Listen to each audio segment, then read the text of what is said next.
Yeah. You know? I gotta tell you, people from Goodfellas and wrestlers dying is the saddest thing about growing old. It's just like your favorite movie, you know. We got Paulie Walnuts on the wall here. We love him. I know. He went, Ray Liotta went, and Paul Sorvino. Yeah.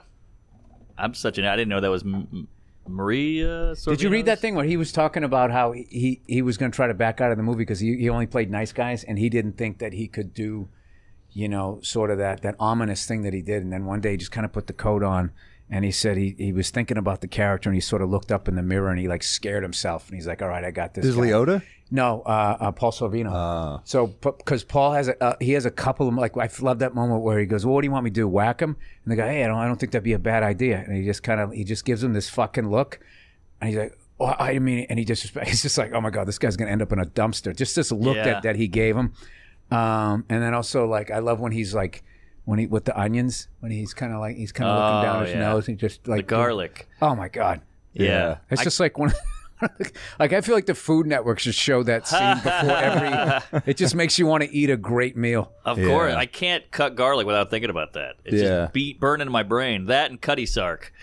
It's just what I like. I just like the how much Italians give a shit. Coming up German, Irish, where they just threw shit in a pot.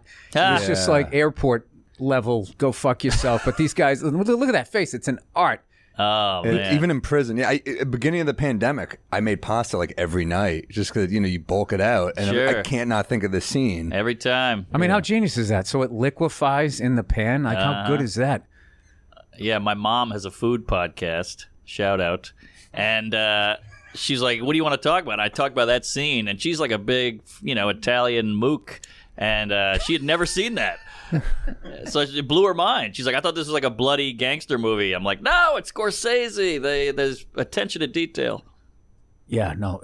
And that's also, too, what's amazing about that movie is it's just, there's so many like little vignettes and little stories within the whole thing that, like, you know, all of those script writing classes, like, everything that he did, it makes no sense. And then you watch it, it's just amazing. I know. The scene at the dinner with the mom, the hoof.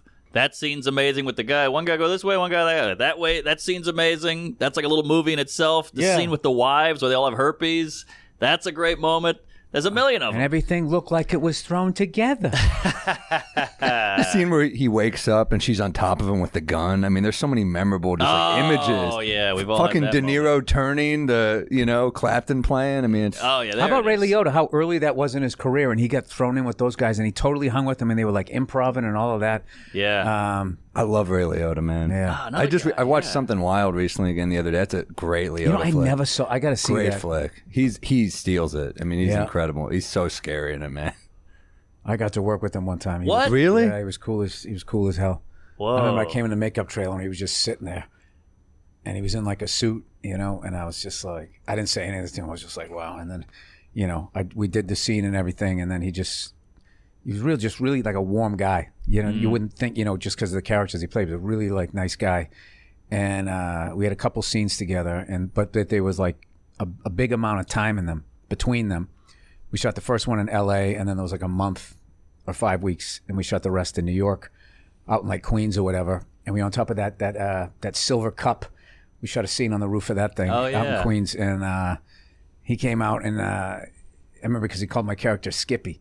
He was giving me shit, you know, because I had the whole Ron Howard look, and he was just like, so he goes, "Hey, what's up, Skippy?" You know, fucking with me. I just started laughing, and he was like all amped up, you know, to like to do the scene and everything. He was just really, really fun. Just a fun guy, man. It's a fucking shame. If actors that big and that iconic get annoyed with guys who kind of blow them and look up to them and get excited, are they like, right, act like you've been there, or you think they're flattered?